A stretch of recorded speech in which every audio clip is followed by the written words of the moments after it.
السلام علیکم نحمدہ ونصلی ونسلم علی رسولہ الکریم۔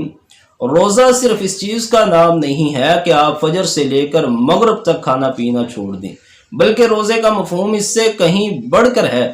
روزے کی حالت میں جس طرح آپ نے کھانے پینے سے پرہیز کرنا ہے، بالکل اسی طرح اپنی زبان کی بھی حفاظت کرنی ہے، آنکھوں کی حفاظت کرنی ہے، کانوں کی بھی حفاظت کرنی ہے۔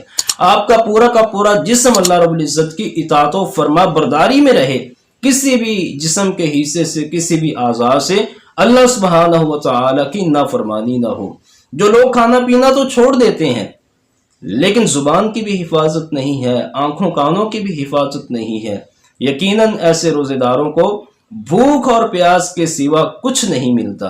نبی کریم صلی اللہ علیہ وسلم نے فرمایا، من لم یدع قول الزور والعامل به فلیس للہ حاجۃ ان یدع طعامہ وشرابہ۔ جو بندہ جھوٹ بولنا اور اس طرح کی چیزیں، غیبت، چغلی، گالی گلوچ، تان و تشنی، یہ چیزیں نہیں چھوڑتا تو اللہ کو کوئی ضرورت نہیں ہے اس کے بھوکا پیاسا رہنے کی۔ نبی کریم صلی اللہ علیہ وسلم نے فرمایا کہ صرف کھانا پینا چھوڑ دینے کا نام روزہ نہیں ہے، بلکہ ہر رفث اور لغو، یعنی کہ ہر قسم کی بےہودہ چیز، ہر قسم کی برائی، ہر قسم کی فحاشی سے بچنے کا نام روزہ ہے۔ تو جس طرح کھانے پینے سے پرہیز کرنا ہے روزے کی حالت میں، اسی طرح اپنے کانوں کی، زبان کی، آنکھوں کی، جسم کے تمام اعضاء کی حفاظت کرنا بھی ضروری ہے۔ اللہ سبحانہ و تعالی ہمیں عمل کی توفیق عطا فرمائے۔